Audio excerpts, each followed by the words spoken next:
প্রিয় ষষ্ঠ শ্রেণীর শিক্ষার্থীরা, শুভেচ্ছা নিও। আজকে আমি তোমাদের বাংলাদেশ ও বিশ্ব পরিচয় বিষয়ের নতুন বই থেকে তৃতীয় অধ্যায় বাংলাদেশের সংস্কৃতি ও সমাজ, এই অধ্যায় থেকে গুরুত্বপূর্ণ কিছু সংক্ষিপ্ত প্রশ্ন এবং এর সমাধান নিয়ে আলোচনা করব। প্রথমে তোমাদের বলবো, যারা আমার চ্যানেলটি সাবস্ক্রাইব করো না তারা আমার চ্যানেলটি সাবস্ক্রাইব করবে এবং আমার সাথে থাকবে। তাহলে চলো আমরা ক্লাস শুরু করি। বাংলাদেশ ও বিশ্ব পরিচয় তৃতীয় অধ্যায় থেকে গুরুত্বপূর্ণ কিছু সংক্ষিপ্ত প্রশ্ন এবং এর উত্তর। ১. সমাজ কি?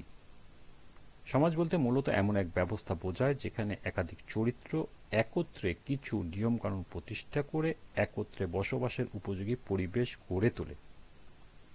মানুষের ক্ষেত্রে একাধিক ব্যক্তি একত্রিত হয়ে লিখিত বা অলিখিত নিয়মকানুন তৈরি করে। এরকম একত্রে বসবাস অবস্থাকে সমাজ বলে। মানুষ সমাজবদ্ধ জীব, একসঙ্গে বসবাস করাই মানুষের ধর্ম। এ কারণে সমাজকে বলা হয় মানুষের একটি সাংগঠনিক প্রক্রিয়া। ২. সংস্কৃতি। মানুষের বিশ্বাস, আচার-আচরণ এবং জ্ঞানের একটি সমন্বিত কাঠামোকে সংস্কৃতি বলা হয়। ব্যাপক অর্থে সংস্কৃতি হল কৃষ্টি, সেই জটিল সামগ্রিকতা যাতে অন্তর্গত আছে জ্ঞান, বিশ্বাস, নৈতিকতা, শিল্প, আইন, রাজনীতি, আচার এবং সমাজের একজন সদস্য হিসেবে মানুষের দ্বারা অর্জিত যে কোনো সম্ভাব্য সামর্থ্য বা অভ্যাস। সংস্কৃতি আসলে মানুষের জীবনধারা। সংস্কৃতির মাধ্যমে মানুষের জীবনযাপনের প্রতিচ্ছবি প্রকাশ পায়। ৩. সংস্কৃতির বস্তুগত উপাদান কি? উদাহরণ দাও। মানুষের অর্জিত কিংবা তৈরিকৃত দ্রব্যের সমষ্টি হল বস্তুগত সংস্কৃতি। সংস্কৃতির কিছু কিছু উপাদান আমরা খালি চোখে দেখতে পারি, ধরতে পারি, এগুলোকে বলা হয় সংস্কৃতির বস্তুগত উপাদান। যেমন ঘরবাড়ি, আসবাবপত্র, পোশাক, খাবার, তৈজসপত্র, মাছ ধরার উপকরণ, বাদ্যযন্ত্র, মৃৎপাত্র, নকশিকাঁথা ইত্যাদি। ৪. সংস্কৃতির অবস্তুগত উপাদান কি? উদাহরণ দাও। সংস্কৃতির যে উপাদান ধরাছোঁয়ার বাইরে, বাহ্যিক, অস্তিত্বহীন এবং পরিমাপযোগ্য নয় তাকে অবস্তুগত সংস্কৃতি বলে। সংস্কৃতির অনেক উপাদানই আমরা দেখতে পাই না, ধরতেও পারি না, এগুলোকে বলা হয় সংস্কৃতির অবস্তুগত উপাদান। যেমন ভাষা, মনোভাব ও দৃষ্টিভঙ্গি, ধর্মীয় বিশ্বাস ও নীতিবোধ, জ্ঞান বিজ্ঞানের শাখা, লোককাহিনী বা কিচ্ছা, শিল্পকলা, সাহিত্য ইত্যাদি। ৫. সংস্কৃতির স্তবের বিষয় নয় বরং পরিবর্তনশীল, ব্যাখ্যা করো। সংস্কৃতি নির্মাণে ভৌগোলিক পরিবেশ, আবহাওয়া, উৎপাদন পদ্ধতি ইত্যাদি বিশেষ ভূমিকা রাখে।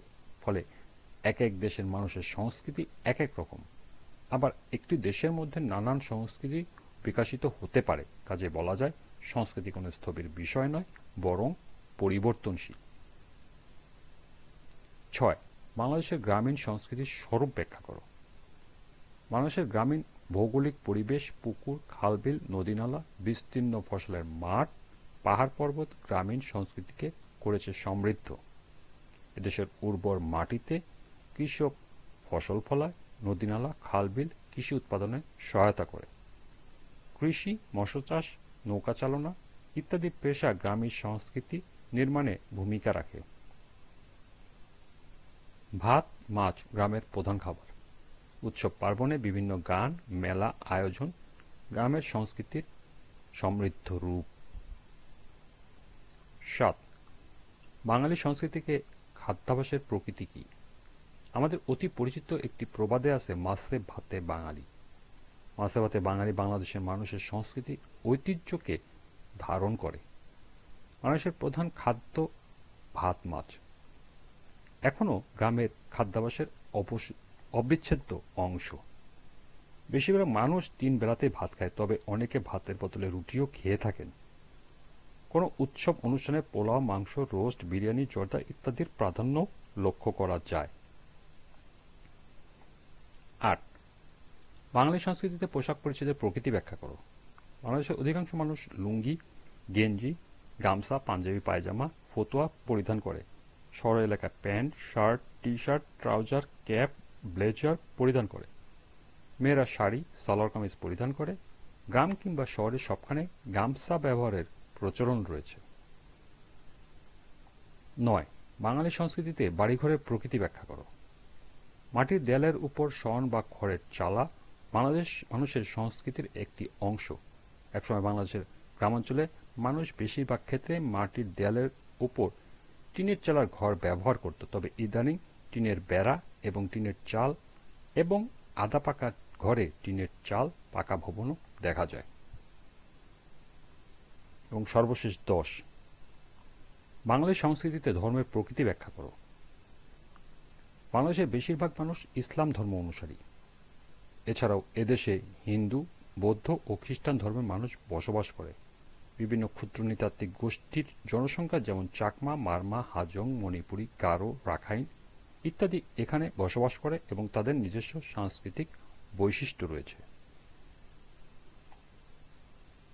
এই ছিল তৃতীয় অধ্যায় থেকে 10টি গুরুত্বপূর্ণ সংক্ষিপ্ত প্রশ্ন এবং এর সমাধান।